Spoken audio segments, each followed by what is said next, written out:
कौम का अपमान नहीं हुआ, किसान का अपमान नहीं हुआ। टिकैत रो रहे थे, पिटे थे, उनको पीटा गया था, उनको बेइज्जत किया गया था, तब जाट का अपमान नहीं हुआ। लेकिन वो अपमान उनको याद नहीं है।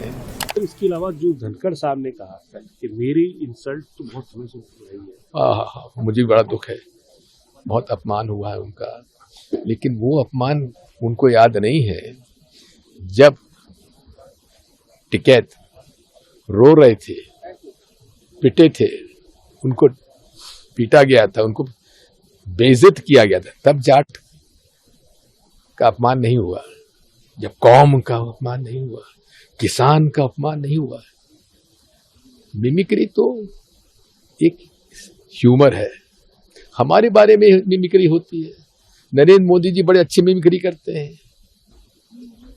फिर इतना आहत होने की जरूरत नहीं। मैं समय मांग रहा हूं, बीपी साहब से मिलूंगा, जाकर उनसे कहूंगा आप कहाँ इतनी छोटी सी बात को इतना बड़ा बतंगड़ बना रहे। उन्होंने अनसुनी की और अनसुनी करने के बाद लोगों का निलंबन प्रारंभ कर दिया। अब यह हमारा हक है कि हम ऐसी घटना में जहां की दो लड़के सीआरपीएफ, दिल्ली पुलिस और पार्लियामेंट की सिक्योरिटी के कॉर्डन से निकलकर वे गैलरी से नीचे कूद जाएं, ये तो गनीमत है कि जो गैस था वो स्मोक गैस था। अगर उसमें लीथल गैस होता, और इसका SARIN सैरिन गैस ऐसा होता है जिसमें कि 5 मिनट में जो उसके आसपास हो वो बच नहीं सकते। तो यदि कोई ऐसा व्यक्ति जो खुद सुइसाइड अटैक करता तो हम लोग क्या करते?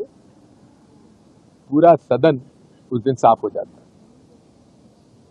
अगर हमारी मांग अनुचित होती, हम एक ठीक है, हम उसमें भागीदार होते, लेकिन जो बयान अडवाणी जी ने, अटल जी ने उस समय दिया था, जिसको कि हमारे पूरी विपक्ष ने समर्थन किया, आज यदि वही उसी प्रकार का बयान, क्या बयान देना था? जो उन्होंने बयान दिया, जांच हो रही है, जांच करेंगे, बताएंगे, यही बयान अगर वो हाउस में दे देते तो किसी को आपत्ति नहीं होती, ना निलंबन होता, ना व्यवधान होता।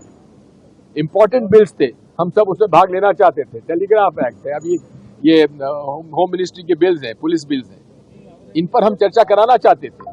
ये पुलिस बिल्स जो हैं अंग्रेजों के जमाने के कानून से ज्यादा ड्रैकोनियन है, लेकिन हम उस पर चर्चा नहीं कर पा रहे। हमने आपत्ति की। मैं होम मिनिस्ट्री के स्टैंडिंग कमेटी का मेंबर हूं, उसमें हम लोगों ने इसमें आपत्ति की थी। तो ये पूरी तरीके से लोकतांत्रिक प्रक्रिया अपनाई हुई है। मैं तो आपसे कहता हूं कि जॉइंट सेक्रेटरी सिक्योरिटी का पद खाली क्यों है? रिक्रूटमेंट क्यों नहीं हो रहा है? जो पार्लियामेंट्री सिक्योरिटी व्यवस्था यहाँ पर थी, जब भी कहीं गैलरी से कोई कूदा है तो पार्लियामेंट्री सिक्योरिटी फोर्स के लोग उसके साथ नीचे कूद कर उन्होंने पकड़ा है, लेकिन सीआरपीएफ के बंदे वहां पर थे, वो क्यों नहीं कूदे? ये सारी बातें हम लोगों को पूछना चाहते थे, अब किससे पूछें?